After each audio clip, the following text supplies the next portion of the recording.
saya Muhammad Isra Gunawan dengan NIM 210304254. Saya berkuliah di Universitas Muhammadiyah Riau dengan prodi manajemen. Di video ini saya akan menjelaskan materi tentang teknologi informasi. Sebelum masuk ke materi, saya akan memperkenalkan prodi manajemen yang ada di Universitas Muhammadiyah Riau. Prodi manajemen merupakan prodi yang sangat diminati oleh mahasiswi yang baru ingin mendaftar di Universitas Muhammadiyah Riau. Program studi manajemen yang ada di Universitas Muhammadiyah Riau ini sudah terakreditasi B, dan di program studi ini terdapat 4 konsentrasi, yaitu manajemen pemasaran, manajemen operasional, manajemen sumber daya manusia, dan yang terakhir ada manajemen keuangan. Konsentrasi ini dapat kita pilih pada semester 5. Apa sih alasan saya dalam memilih prodi manajemen? Dengan mengambil jurusan manajemen, saya bisa menjadi pribadi yang lebih teratur, disiplin, dan terorganisir. Kepribadian personal yang baik tentu saja akan sangat berdampak positif pada kinerja saya dalam mengatur maupun mengelola sebuah bisnis. Kita masuk ke materi. Secara umum, pengertian teknologi informasi adalah suatu studi perancangan, implementasi, pengembangan, dukungan, atau manajemen sistem informasi berbasis komputer, khususnya perangkat keras atau yang kita sebut hardware, dan perangkat lunak atau software.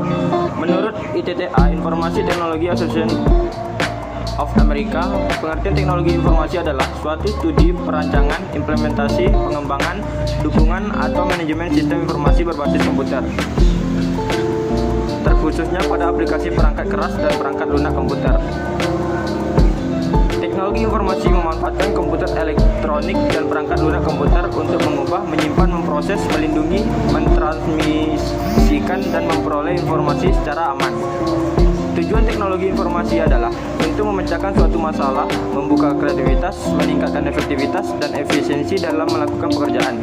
Jadi dapat dikatakan karena dibutuhkannya pemecahan masalah, membuka kreativitas dan efisiensi manusia dalam melakukan pekerjaan menjadi penyebab atau acuan diciptakannya teknologi informasi. Dengan adanya teknologi informasi membuat pekerjaan manusia menjadi lebih mudah dan efisien. Dengan kata lain, karena sangat solusi, kreativitas, efektivitas, dan efisiensi dibutuhkan dalam sebuah sistem kerja, maka teknologi informasi ini kemudian diciptakan. Banyaknya dampak positif yang diberikan adanya teknologi informasi. Terdapat pula sisi negatifnya. Dampak negatifnya adalah seperti generasi muda yang semakin kecanduan serta ketergantungan dengan hadirnya perkembangan teknologi ini. Oleh karena itu, di tengah majunya perkembangan teknologi tersebut, sudah seharusnya kita menyikapinya dengan bijak. Hal ini dilakukan untuk menghindari dampak negatif tersebut. Kita masuk ke perangkat keras komputer atau yang biasa kita sebut hardware.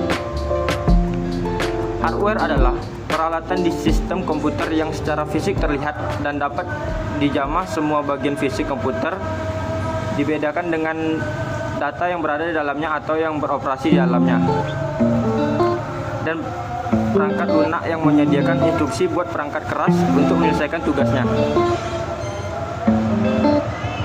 Komputer umumnya terdiri dari bagian sebagai berikut. Yang pertama ada papan sistem atau papan induk, yang kedua ada power supply, yang ketiga ada pengontrol penyimpanan, selanjutnya ada pengontrol penampilan video, yang terakhir ada pengontrol komputer bus. Kita masuk yang selanjutnya ada perangkat lunak komputer atau software. Software adalah perangkat lunak yang kumpulan beberapa perintah yang dieksekusi oleh mesin komputer dalam menjalankan pekerjaannya. Perangkat lunak ini merupakan catatan bagi mesin komputer untuk menyimpan perintah maupun dokumen serta arsip lainnya. Perangkat lunak atau software merupakan data elektronik yang disimpan sedemikian rupa oleh komputer itu sendiri. Data yang disimpan ini dapat berupa program atau instruksi yang akan dijalankan oleh perintah maupun catatan-catatan yang diperlukan oleh komputer untuk menjalankan perintah yang dijalankannya. Untuk mencapai keinginannya, dirancanglah suatu susunan logika. Logika yang disusun ini diolah melalui perangkat lunak yang disebut juga dengan program beserta data-data yang diolahnya. Pengolahan data software ini melibatkan beberapa hal, diantaranya sistem operasi, program, dan data. Software ini mengatur sedemikian rupa sehingga logika yang ada dapat dimengerti oleh mesin komputer. Secara umum, perangkat lunak dapat dibagi menjadi 3 bagian, yaitu sistem operasi, bahan pemrograman, dan perangkat lunak aplikasi. Kita masuk ke pengambilan keputusan di level manajemen. Kebutuhan informasi dan tanggung jawab pengambilan keputusan terdapat 3 tingkatan manajemen. Yang pertama ada top manager, yaitu memformulasikan strategi, kebijakan, sasaran, dan rencana jangka panjang, membuat keputusan strategis.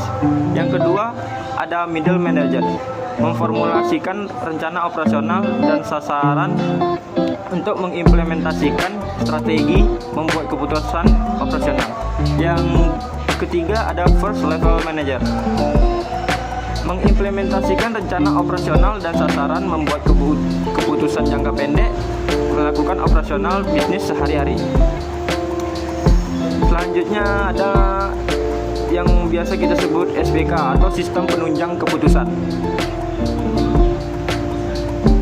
SPK ini yaitu suatu sistem informasi untuk membantu manajer level menengah untuk proses pengambilan keputusan setengah struktur supaya lebih efektif dengan menggunakan model-model analitis dan data yang tersedia. Tujuan sistem penunjang keputusan ini yaitu yang pertama ada membantu manajer mengambil keputusan setengah struktur yang dihadapi oleh manajer level menengah. Selanjutnya membantu atau mendukung manajemen mengambil keputusan bukan menggantikannya. Yang ketiga ada meningkatkan efektivitas pengambilan keputusan manajemen bukan untuk meningkatkan efisiensi. Selanjutnya kita masuk ke materi data, informasi, dan pengetahuan. Data yaitu salah satu hal utama yang dikaji dalam masalah teknologi informasi dan komunikasi. Data adalah suatu yang belum mempunyai arti bagi penerimanya dan masih memerlukan adanya suatu pengelolaan. Data bisa berwujud suatu keadaan, gambar, suara, huruf, angka, matematika, bahasa, ataupun simbol-simbol lainnya. Data merupakan bahan mentah dari informasi. Selanjutnya ada informasi. Informasi adalah hasil pengolahan data yang sudah dapat diterima oleh akal pikiran penerima informasi yang nantinya dapat digunakan untuk pengambilan keputusan. Informasi dapat berupa hasil gabungan, hasil analisa, hasil penyimpanan, dan juga hasil pengolahan sistem informasi komputer. Yang ketiga ada pengetahuan. Pengetahuan terdiri dari informasi yang sudah diorganisasikan dan diproses untuk memperoleh pemahaman, pengalaman, pembelajaran yang terakumulasi sehingga dapat diaplikasikan dalam masalah atau proses bisnis tertentu. Perbedaan dari data, informasi, dan pengetahuan adalah data berada di dunia yang nyata, memahami bahwa ada data ada. Sementara informasi adalah kumpulan dari data yang dikirim atau diterima oleh individu atau organisasi. Sedangkan pengetahuan berada di dalam diri individu tersebut melalui proses diterima, disadari, dan dipahami hasil dari informasi tersebut. Data dapat diubah menjadi informasi tersebut yang berupa angka-angka atau fakta-fakta.